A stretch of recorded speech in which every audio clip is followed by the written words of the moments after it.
Bonjour à tous, alors aujourd'hui j'ai décidé de lier deux journées. Le 15 avril c'est la journée mondiale de l'art et le 16 avril c'est la journée mondiale contre l'esclavage des enfants.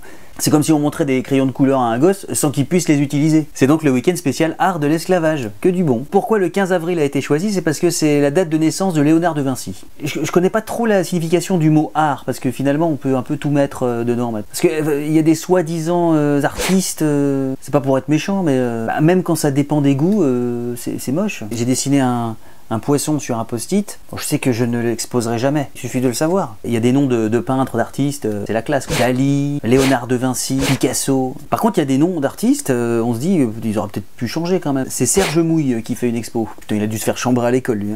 Eh, Mouille! Tu mouilles? Ok.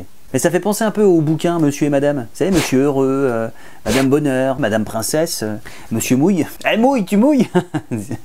Bon, ok, j'arrête. J'aimerais aussi parler d'une forme d'art, c'est Internet. Il y a des gens, ils font des sites Internet. À quel moment vous vous dites, je vais mettre ça en ligne? Bon, après, c'est mignon, c'est rose, il y a des fleurs, mais...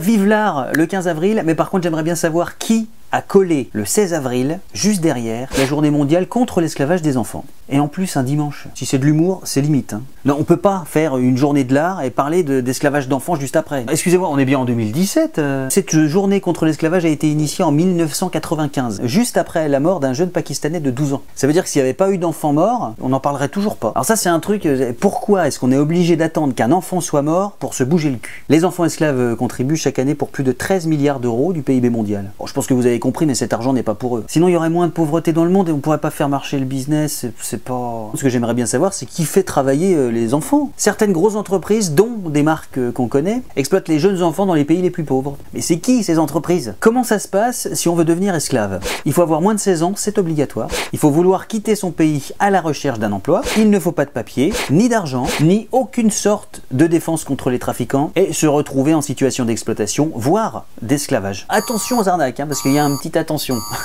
Genre, si vous avez décidé d'être esclave, il y a des arnaques, faites gaffe. Parce qu'il y a des agences d'emploi sans scrupules qui vendent des packages. Transport, passeport, visa, contrat de travail. Un package que le gosse mettra toute sa vie à rembourser. Ce que je retiens de tout ça, c'est que l'esclavage, ça rapporte du pognon. Forcément, on fait travailler des enfants pour pratiquement rien. C'est tout bénef. Merci de m'avoir vu jusqu'au bout. Commentez cette vidéo spéciale art de l'esclavage.